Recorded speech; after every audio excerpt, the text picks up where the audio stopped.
আমি আজকে বানিয়েছি খাসির চর্বি দিয়ে ঘুগনি। দেখতে থাকুন আমার রেসিপিটা আমি কিভাবে বানিয়েছি। আমি এটা ভাত, রুটি বা পরোটার সঙ্গে আপনারা পরিবেশন করতে পারেন। আমি মুড়ি দিয়ে খেয়ে নেব। যদি আমার এই রেসিপিটা ভালো লেগে থাকে তাহলে আমার চ্যানেলে লাইক, শেয়ার, কমেন্ট ও সাবস্ক্রাইব করে দেওয়ার অনুরোধ রইল। নমস্কার বন্ধুরা, কুকিং অর্পিতাতে আপনাদের সবাইকে স্বাগত জানাই। আশা করি আপনারা সবাই ভালো আছেন। আমি আজকে বানাচ্ছি খাসির চর্বি দিয়ে ঘুগনি। দুর্দান্ত একটা রেসিপি। আমার যদি এই রেসিপিটা ভালো লেগে থাকে তাহলে আমার চ্যানেলে লাইক, শেয়ার, কমেন্ট ও সাবস্ক্রাইব করে দেওয়ার অনুরোধ। আমি উনুনে জল বসিয়ে দিয়েছি, আমার জলটা গরম হয়ে গেছে। আমি মটরটা কিন্তু আগে থেকেই ভিজিয়ে রেখেছিলাম। আমি এবারে মটরটা সেদ্ধ করে নেব। আমি এই মটরের মধ্যে দিয়ে দিচ্ছি পরিমাণ মতো লবণ। লবণটা আপনারা আপনাদের পরিমাণ অনুযায়ী দেবেন। মটরে কিন্তু সেদ্ধর সময় কিন্তু নুন দিলে মটরটা ভালো লাগে খেতে।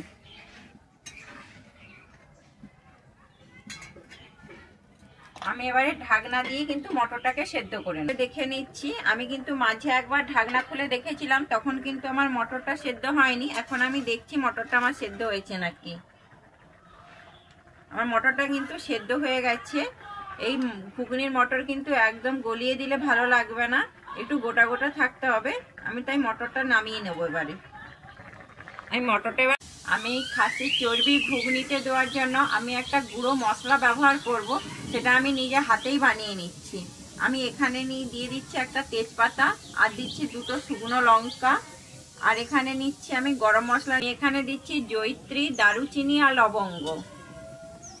আমি দিয়ে দিচ্ছি 1 চামচের মতো গোটা জিরে, আর নিয়েছি 1 চামচের মতো গোটা ধনে। আমি এবার এটাকে ভেজে নেব।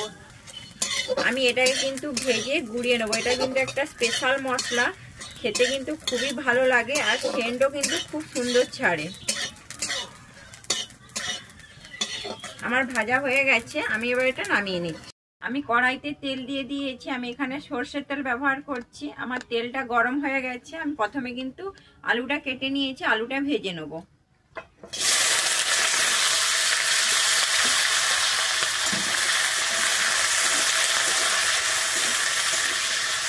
আমি আলুর মধ্যে দিয়ে দিচ্ছি পরিমাণ মতো লবণ। এখানে আমি হলুদ ব্যবহার করব না। আমি লবণটা দিয়ে কিন্তু আলুটাকে এবারে ভালো করে ভেজে নেব।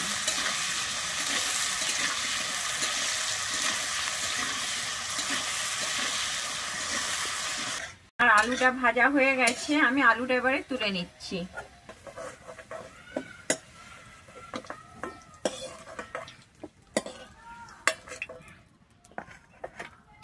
আমি ওই আলু ভাজার তেলের মধ্যেই আমি আরেকটু তেল দিয়ে দিয়েছি। প্রথমে আমি দিয়ে দিচ্ছি চিনি।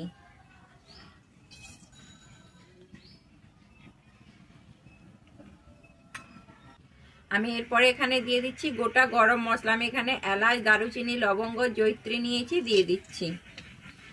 আর দিচ্ছি দুটো তেজপাতা। আমার এটা ভাজা হয়ে গেছে। আমি দিচ্ছি এখানে কুচানো পেঁয়াজ। আমি পেঁয়াজটা দিয়ে কিন্তু লাল করে ভেজে নেব।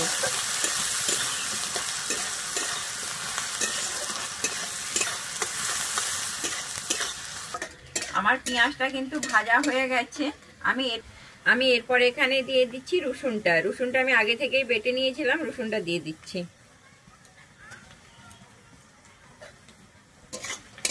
আমি রসুনটা দিয়ে কিন্তু ভেজে নেব।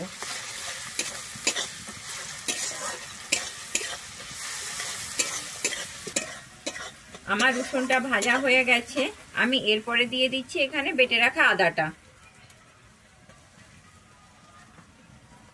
আমি আদাটা দিয়ে আবারও ভালোভাবে আদাটাকে আমি ভেজে নেব।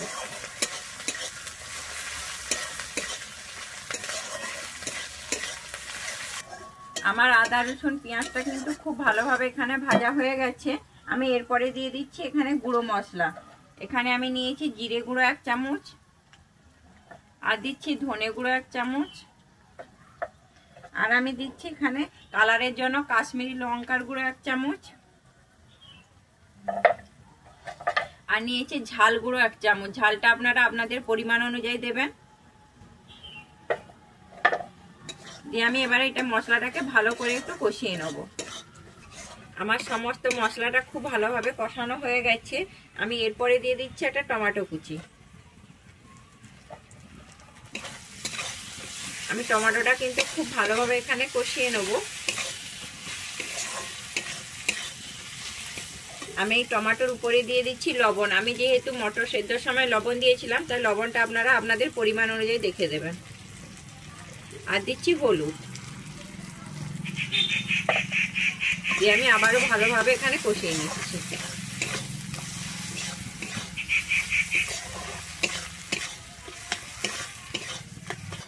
আমার সমস্ত মশলাটা কিন্তু খুব সুন্দর কষানো হয়ে গেছে। আমি এরপরে এখানে বাটি ধুয়ে জল দিয়ে দিচ্ছি।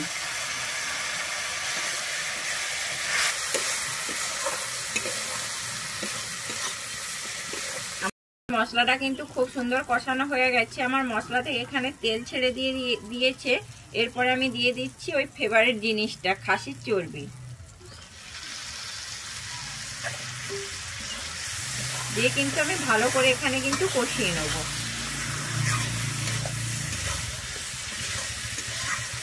এটা কিন্তু খেতে খুবই মারাত্মক লাগে। আপনারা বাড়িতে একবার বানিয়ে অবশ্যই দেখতে পারেন। শীতকালে কিন্তু মুড়ি, পরোটা, রুটি আপনারা যার সঙ্গে ইচ্ছা এটা বানিয়ে খেতে পারেন। আমি তো মুড়ির সঙ্গে খেয়ে নেবো। আমরা তো মেদিনীপুরের বাড়ি, এই জন্য আমাদের মুড়িটাই ফেভারিট।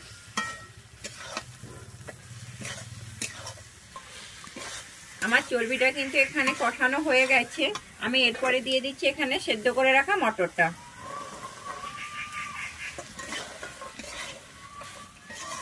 এই মটরটা দিয়ে কিন্তু চর্বির সঙ্গে ভালোভাবে কষিয়ে নেব। আমি এর সঙ্গে কিন্তু আলুটাও দিয়ে দিচ্ছি।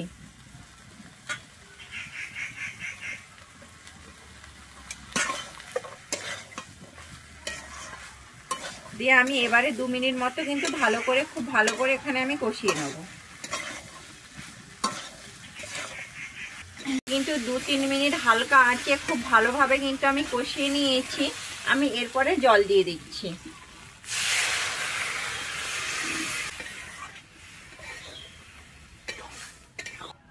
আমি এখানে আর একটু জল দিয়ে দিচ্ছি।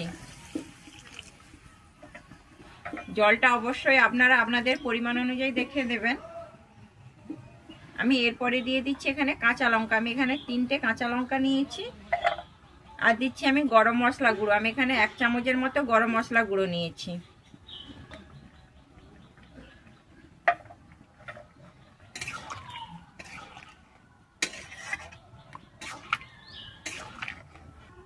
আমি এবারে কিন্তু এখানে ঢেকে দিচ্ছি 5 মিনিটের জন্য। আমার 5 মিনিট হয়ে গেছে। আমি ঢাকনাটা খুলে দেখে নিচ্ছি। আমার তরকারিটা কিন্তু পুরো রেডি হয়ে গেছে। আমি এবারে উপর থেকে ছড়িয়ে দিচ্ছি সেই গুঁড়ো করা মশলাটা। আমি কিন্তু ভেজে এটাকে গুঁড়িয়ে নিয়েছিলাম। আর দিচ্ছি ধনেপাতা কুচি দিয়ে আমি কিন্তু আবারও ভালোভাবে মিশিয়ে নিচ্ছি।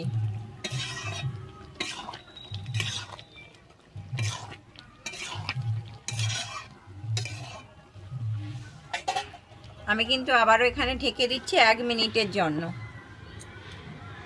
আমার 1 মিনিট হয়ে গেছে। আমি ঢাকনাটা খুলে নিচ্ছি।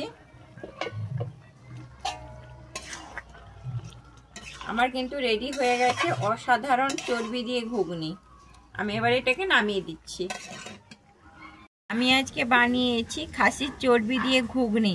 আমার যদি এই রেসিপিটা আপনাদের ভালো লেগে থাকে তাহলে আমার চ্যানেলে লাইক, শেয়ার, কমেন্ট ও সাবস্ক্রাইব করে দেওয়ার অনুরোধ রইল।